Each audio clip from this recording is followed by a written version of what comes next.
অনেক মানুষজন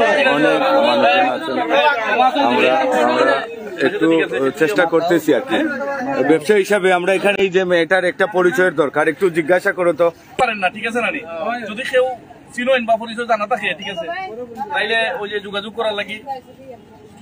আচ্ছা মেয়েটা তোমরা মেয়েটা যে মাছি হচ্ছে নি তোমরা দেখি ও মহিলা একটু যাও।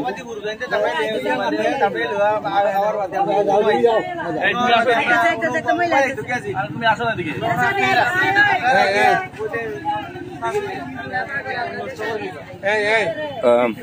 আনোয়ার হোসেন ভাই, ওনার বাড়ি কোথায়? আসলে বাড়ি তো আমাদের জানা নাই, যার কারণে লাইভে আসা।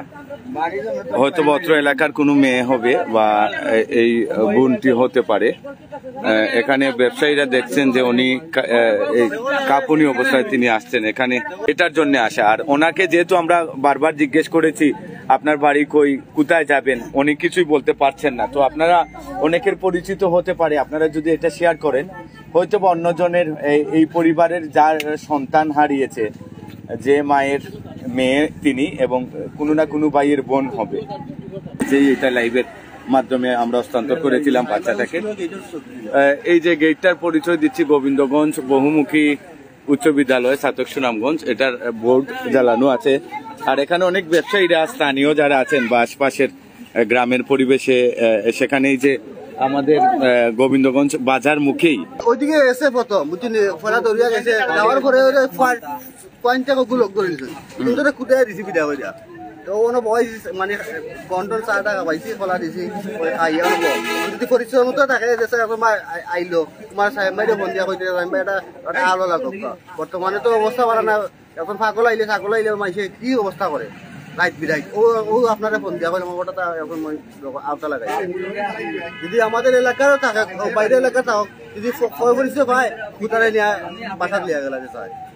হাবিবে কি বলতে চাইছিল আগে? বলছিল যেটা হয়েছে ওটা। আচ্ছা, যাই হোক, আমি আপনাদেরকে বলে রাখি দর্শক, এখানে অনেক দর্শকরা আমাদের সাথে যুক্ত আছেন। আসলে আমরা এই লাইভটায় কেন আসলাম, আপনাদের কাছে দ্বিধাদ্বন্দ্ব থাকতে পারে। লাইভের কারণটাই হচ্ছে এই যে নারী, ওই অল্প বয়সের মেয়েটা, তার যদিও মানসিক সমস্যা, কিন্তু তার হয়তো বা সে তার পরিচয় পেলে তার পরিবারের দেখা চিনা যায়নি বা হ্যাঁ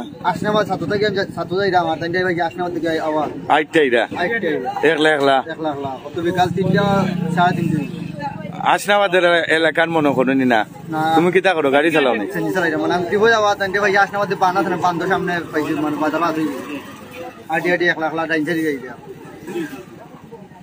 আল্লাহ